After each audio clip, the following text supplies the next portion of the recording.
El profesor Francisco Rodríguez Adrados, nacido en Salamanca en 1922, cuenta con una vasta trayectoria intelectual que le sitúa en un puesto de honor dentro de la cultura española de los últimos años. Estudioso del mundo humanístico, sobre todo Grecia, y también de la historia de España, ha investigado acerca de literatura griega, latina e india, además de la española. Miembro de la Real Academia Española y de la Historia, trabajador infatigable, su último libro, El río de la literatura, de Sumeria y Homero a Shakespeare y Cervantes, nos da una idea de su ámbito cultural. No hablaré de su trayectoria tan extensa, pero de premios y reconocimientos solo citaré el último recibido, el Premio Nacional de las Letras Españolas 2012. El premio distingue el conjunto de la labor literaria de un autor español cuya obra esté considerada como parte integrante del conjunto de la literatura española actual escrita en cualquiera de las lenguas españolas. El premio distingue la labor literaria de un autor español cuya obra está considerada como parte integrante del conjunto de la literatura española actual. Su obra es la de un humanista que bebe en las mejores fuentes y que es, a la vez, una de las voces más autorizadas en Europa como defensor de las humanidades clásicas.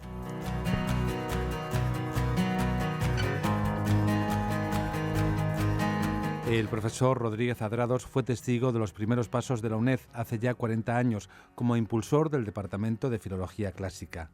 Hoy, al paso de los años, el catedrático, profesor Rodríguez Adrados, vuelve a su casa, la UNED, y nos habla de su obra y su experiencia cultural e intelectual. Y para ello hemos contado con la inestimable ayuda del profesor Lucas de Dios.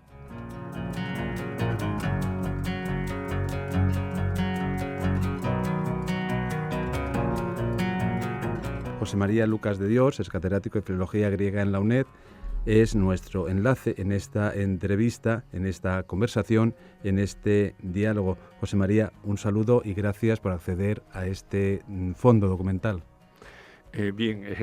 Gracias a ti y a todo el departamento y a la UNED en general, porque yo creo que ha sido una excelente idea traer hoy al profesor Adrados e incluirlo dentro de ese fondo documental de grandes intelectuales, porque efectivamente él pertenece a ese nivel, ¿no? Entonces, en ese sentido, yo quería dar las gracias a la UNED en general. Pero bueno, empecemos usted y yo. Yo creo que sería bueno que para empezar nos marcase usted esas grandes líneas que han determinado su vida científica, intelectual, como gran representante de la cultura en estos decenios del del siglo XX en España, ¿no?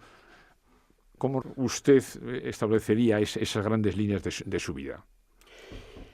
Bueno, yo pertenezco a la generación o las generaciones que intentaron hacerse presentes en la historia intelectual de España cuando terminó nuestra guerra, en el año 39. Bueno, hubo un gran vacío, personas importantes hubieron de exiliarse, niveles científicos en algunas determinadas ramas eran muy altos, en otros eran más bajos, ¿no? Y las personas que entonces salíamos de la universidad, yo la de Salamanca, en el año 44, pues teníamos allí de un lado un marco grande de expectación, ¿no? Y por otra parte dificultades tremendas, porque no había libros, no había casi bibliotecas, en algunas materias había un hiato. Estoy en Salamanca. Y allí había en letras filología clásica y filología española, dos cosas. Yo cogí la filología clásica, ¿no?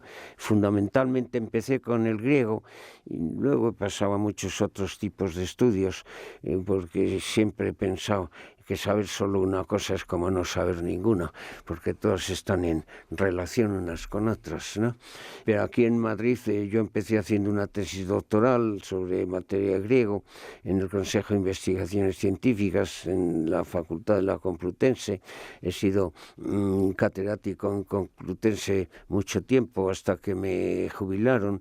En un cierto momento, hacia el año 72, me llamaron aquí a la UNED y ayudé lo que pude. Hacíamos pues toda clase de trabajos para mandar a los alumnos, un libro completo que se llama Raíces griegas de la cultura moderna. No los hacía yo solo, porque yo hice entrar a varias personas, con el doctor Lucas y otras varias, y todas esas unidades y ese libro y otras muchas cosas más las hacíamos colectivamente. Yo estoy aquí no muchos años porque luego presentaba las dificultades, llevar el tiempo esto pues yo fui catedrático en Complutense a partir del año 52, ¿no? Bien, y cogí el buen momento del griego porque primero pusieron el griego y latín obligatorio en bachillerato, luego esto resultaba un poco utópico, y a partir del 52 con Ruiz Jiménez en el ministerio, bueno, había la sección de letras y de ciencias en el bachillerato, ¿no? Allí yo me he sentido a gusto realmente cuando lo dejé un momento, porque claro, a partir de un momento yo trabajaba en varios niveles y luego como catedrático en la universidad, esto era compatible. A partir de un momento, pues como además tenía el Consejo de Investigaciones Científicas y trabajo pues personal, digo, en materias científicas, fui dejando cosas y me quedé solamente en la universidad y también en el consejo. Aquí dejé buenos discípulos míos que me ayudaron en todo ese trabajo y luego han seguido y siguen trabajando, ¿no? Empecé con el griego, claro está, bueno, con las fábulas esópicas en mi tesis doctoral. Estudié con Antonio Tovar y otras personas dialectología griega, lingüística griega. Luego, no sé, yo siempre he tendido a salir de un marco más estrecho y buscar uno más amplio, ¿no? Que desde pronto he trabajado mucho en lingüística indoeuropea, donde tengo ciertas teorías por las cuales yo he luchado mucho, ¿no? En lingüística indoeuropea, y he trabajado no solo en literatura griega, evidentemente, pero he trabajado también en materias, diríamos, afines, por ejemplo en sánscrito, ¿no? Uno de los primeros libros míos, y tenía yo 25 años, fue la traducción de Nala y Damayanti, esta novela india y una gramática india. He trabajado en eso y he trabajado luego, pues este último libro mío, realmente doy el salto de lo griego a todo lo demás, derivado del griego. El griego es una cosa importante en la historia del mundo, muy importante, y bueno, ha influido enormemente, no solamente en el griego helenístico, en el latín y en toda la Edad Media. Hoy día el vocabulario científico que manejamos, no en España, en todo el mundo, es prácticamente griego, ¿no? Los griegos son los que lanzaron la ciencia realmente, ¿no? Con algunas excepciones, no todas estuvieron a igual nivel y tal, y hubo luego otras grandes renovaciones ya en el siglo XVII, pero la gran revolución cultural primera de la humanidad fue la griega. Y bueno, he dirigido pues toda clase de empresas, llamamos las empresas, ¿no? Grupos de trabajo, diríamos, ¿no? Como el gran diccionario griego-español que seguimos haciendo en este momento y que realmente no es para presumir, son los datos, es el más amplio y moderno que existe en el mundo. También dirijo la principal revista de filología clásica, que es Semérita, que había fundado ya don Ramón Méndez Pidal en el año 33, si no me acuerdo mal. Yo dirijo esa revista desde el año 56. Desde luego es un caso un poco extraordinario de una persona que está dirigiendo una revista durante 50, 60 años. Pero en fin, por suerte, por desgracia, pues así es y seguimos con ella. Más la colección de clásicos griegos y latinos que había fundado en Barcelona don Mariano Bassols. Últimamente he hecho libros que se salen de este marco más estrecho, que era el griego, el indoeuropeo y el indio, ¿no? He trabajado también sobre cosas de español, de lingüística general. Aquí mismo en la UNED yo hice alguno de los libros para lingüística general. Y en eso seguimos, vaya. Aquí me han pedido que venga y aquí vengo. Yo vine aquí porque me llamaron, créame, no es que yo buscara meter la cabeza en más sitios, ¿no? Es que me llamó aquel rector que se llamaba García Garrido. García Garrido, sí, me acuerdo muy bien. Manuel García Garrido. Hicimos los primeros libros para la enseñanza, aquel libro libro de las raíces griegas de la cultura moderna, sí. Bueno, queríamos no quedarnos en el griego, salir de él, veis que podía ser un centro para otros. En fin, en estas guerras he estado, guerras científicas y también en las guerras educativas, cuando a partir de un momento han venido a los ministerios de educación señores que creían que la mejora de la enseñanza consistía en otras cosas, en disminuir el papel de las lenguas clásicas, ¿no? En esas guerras he estado desde que se iniciaron primeramente ya en la última fase del franquismo y que duran hasta ahora mismo. Todavía estamos en conversaciones hostiles, amistosas de varios tipos con el actual ministro de Educación. Sí, las lenguas clásicas y las humanidades en general han tenido mala suerte con los ministros de Educación y no distingo de partidos, porque más o menos es un fenómeno que continúa desde la época posterior del franquismo y luchando a la defensiva. Queremos hacer ver que todo esto, que es importante, no solamente es el capricho de una tal cultura pequeña, sino que ha influido en todo el mundo y que la raíz de nuestros cursos de enseñanza escolar y a través de la Edad Media, en el Renacimiento, en nuestras universidades, bueno, es una continuidad que en principio se centraba en el humanismo, en la poesía, en el pensamiento, luego han entrado las ciencias modernas y luego han entrado otros empujes que venían del lado pedagógico. En fin, nosotros somos un refugio de la antigua humanidad de la enseñanza y de la cultura, que hoy día se va reducido a unos límites más estrechos, pero dentro de ellos pienso que hacemos un buen papel en España. Yo fundé la Sociedad Española de Estudios Clásicos también, y que realmente pues ha sido importante. Yo he sido presidente mucho tiempo, luego lo dejé, ¿no? La Sociedad Española de Estudios Clásicos. Los congresos nacionales de estudios clásicos también los inventé yo desde los años 50. Y la Sociedad Española de Lingüística. Y la Sociedad Española de Lingüística, aparte. Yo he presidido todas esas sociedades, ahora ya quedo un tanto al margen. En algunas soy presidente o alguna cosa de honor, en otras no soy nada. Sigo publicando, aparte de estos libros como estos últimos, que son ya libros voluminosos, 600 páginas, el del reloj de la historia, que es una especie de teoría de toda la historia, vaya. No es solamente... Ahora yo pienso que el griego es un corte, que Grecia fue un corte, es cuando empieza otro tipo de individuo humano, el hombre individual, ¿me entienden? El hombre individual, y no obras de esas colectivas, grandes personajes. Si usted no era faraón o arquitecto del faraón o no fundaba una religión, no era un hombre individual, era una cosa colectiva, ¿no? Cuando llegan los griegos, estos señores firman sus estatuas, caramba, y firman sus versos. Esto lo hizo fulano de tal y dejo aquí mi nombre para que no venga otro y haga una cosa peor. Decían así, los griegos, Teonis de Mégara, ¿no? Y los legisladores y todo eso ha proliferado. La historia es muy complicada, hay avances hacia arriba y descensos hacia abajo. En la Edad Media es otra cosa, pero vuelven a influir de todas maneras las lenguas clásicas. El griego y el latín. El latín realmente era una lengua de campesinos, de no mucha tradición. Su peso era principalmente militar en Roma, pero bueno, ocupó no solamente físicamente, culturalmente todo el Mediterráneo, el latín, ¿no? Y es una cultura semilatina, semigriega, es un griego transformado, etcétera. De todo eso hemos trabajado. Del castellano también, del español también. Soy miembro de la Academia Española, y soy miembro de la Academia de la Historia también, y he intervenido en congresos, en actividades colectivas, en todas estas cosas. De manera que nada, vivo una vida trabajosa, pero en fin, y a veces continuando haciendo ese trabajo colectivo de que hablamos y otras veces trabajo individual. En gran medida del griego, pero he saltado del griego en muchas direcciones. Ya digo que según algunos en demasiadas.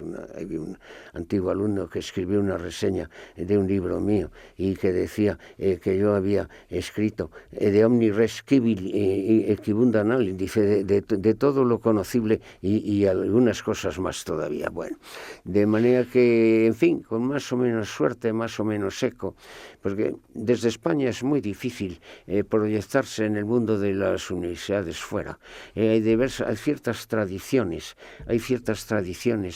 o rutinas que ustedes quieran, que están orgullosos, por ejemplo, en Alemania, de los grandes avances que lograron en el siglo XIX, y lograron muchos avances, claro, pero luego se durmieron un poco en ellos, o por lo menos eso es lo que yo he dicho, en temas como el de la lingüística indoeuropea, siguen ahí más o menos, y nosotros hacemos un poco como el animal este que despierta y que incita y que da ideas nuevas. Bueno, que algunos, si usted escribe en español y se llama Rodríguez, es muy difícil abrirse paso en el extranjero, ¿comprende? Es muy difícil. Bueno, aún así más o menos se logra. Yo he trabajado en tantos campos que algunos alemanes, que son señores, ustedes saben, que trabajan en uno solo, el Fach, y creían que yo no era una persona, que era 3 o 4, que uno escribía de A y el otro de B y el otro de C. Bueno, con aciertos, sin aciertos, por lo menos hemos servido un poco de estímulo, ¿no? Para hacer estos estudios, para lograr que se nos respete en la medida que sea. Y hasta ahora, bueno, pensamos que seguimos sobreviviendo, a pesar de que el ambiente cultural, ni para el griego en general, para las materias teóricas y tal, no es en este momento muy estimulante, ¿no? Pero en fin, en esto seguimos y esta es mi vida. En el Consejo de Investigaciones trabajo de una manera totalmente involuntaria, dirigiendo estas colecciones de que he hablado, las academias y lo demás, pues trabajo tranquilamente en casa, ¿no? Todavía escribo artículos de revista. En el próximo número de Méritas saldrá uno sobre Sócrates, revolviendo temas que yo estudiaba allá por los años 50 con Antonio Tovar. En la de lingüística también saldrá otra cosa. Y estos grandes libros, que posiblemente estos dos sobre historia, El reloj de la historia, y este último que no he citado, pero es una visión de toda la literatura, no toda la del mundo, pero lo que yo llamo el río este nuestro, el que viene del Antiguo Oriente, desde los sumerios y asirios, babilonios, etcétera, y los griegos, latinos, atravesando fronteras políticas, atravesando fronteras lingüísticas, ejerciendo influjos en varias direcciones, subiendo, bajando, cambiando, con constantes, con innovaciones. Bueno, dar una idea de conjunto en vez de esa cosa de dar el autor con su biografía y el resumen de los argumentos. Tratar de hacer visión de un todo inteligible y llegar no solo a los helenistas, llegar a todo el mundo cultural. Eso es lo que intento, no sé en qué medida lo logro y quizá con esto sea suficiente. Muchas gracias, profesor Adrados. Después de su exposición, en la medida que uno tiene criterio, ya tiene una cierta visión de cómo ha sido la historia de la filología clásica y de la filología griega en concreto en la segunda parte del siglo XX, es evidente que el profesor Adrados es un espécimen especial, ¿no? Por su enorme formación y cómo ha ido tocando, porque el mundo de las humanidades, eso que él dice, yo estoy totalmente convencido, que lo importante es esa visión generalista, de conjunto, y no los Fach, las especializaciones a las que él ahora ha mencionado con un punto de ironía, ¿no?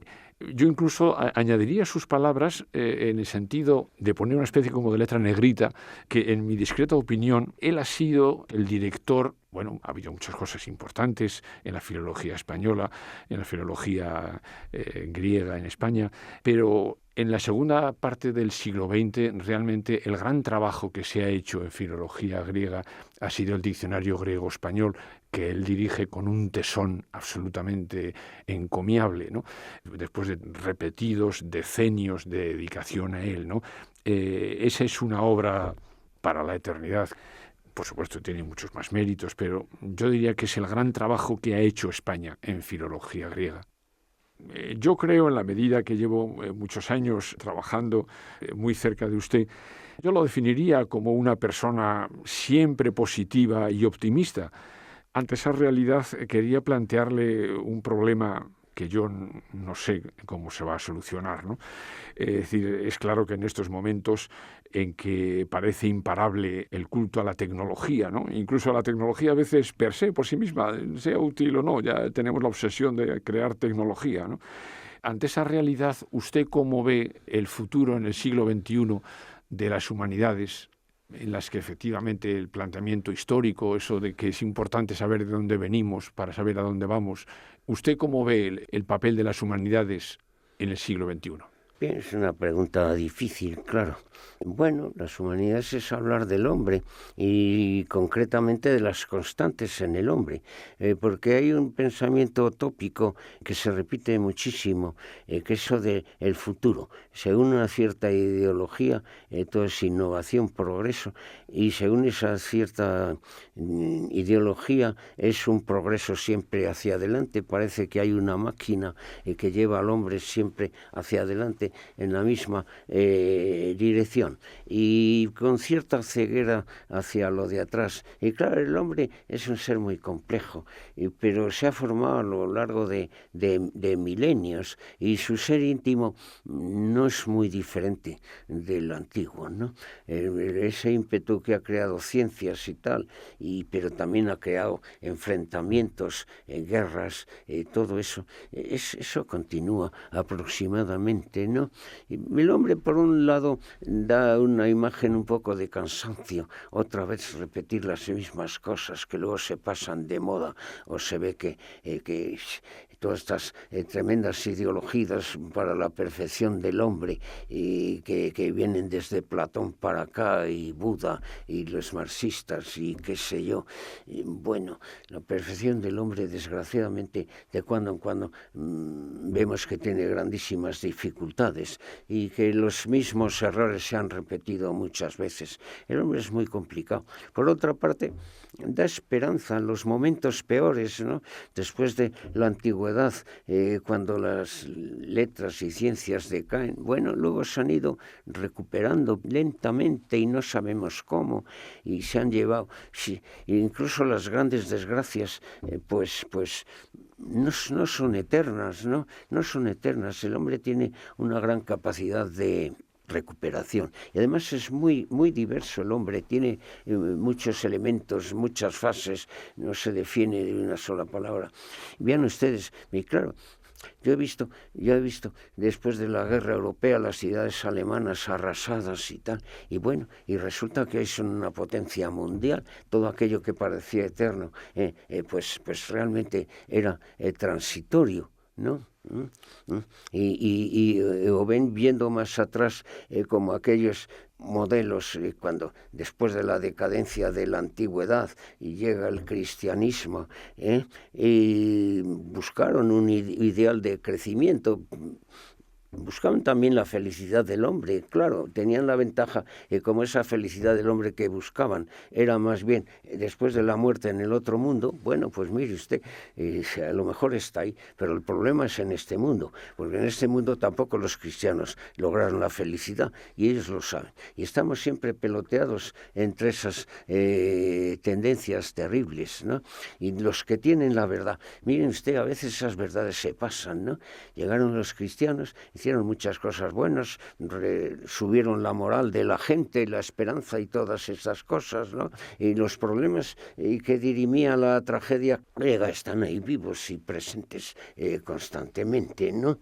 De manera que ese optimismo tan desenfrenado, no eso que todo va a ser futuro perfecto, la felicidad del hombre, sí, evidentemente se han elevado los niveles y ha crecido la igualdad en cierta medida, pero solo en cierta medida. Pero eso de que querer cuanto más máquinas se inventan y cuanto más botones tengan esas máquinas mejor. Mire usted, llega un momento en que uno se compra un chisme de estos y además le deja arruinado, y luego tiene que luchar con toda esa colección de botones y se pierde, ¿no? Y le entra a uno, bueno, esto no se puede decir porque es muy reaccionario, pero uno se acuerda a veces de aquello que decía don Miguel de Unamuno, que inventen ellos, lo humano en un sentido muy amplio, caramba, es omnipresente, ¿no? Y en realidad está en todas partes. Con los griegos creció en el sentido de lo individual, ¿no? Pero ha habido otros movimientos importantes como el del budismo, etcétera, etcétera. Y este libro mío de la literatura, llegó la literatura escrita, que ahora ya casi ni es escrita, porque ahora viene esta fase que el mundo del oral y de lo hablado y de lo visual se está comiendo al mundo de la palabra escrita, que era el nuestro y sigue siendo el nuestro. Y bueno, pues hay que andar con tiento, ¿no? Y no borrar el pasado. El pasado da muchas lecciones, muchas, no una sola, muchas diferentes.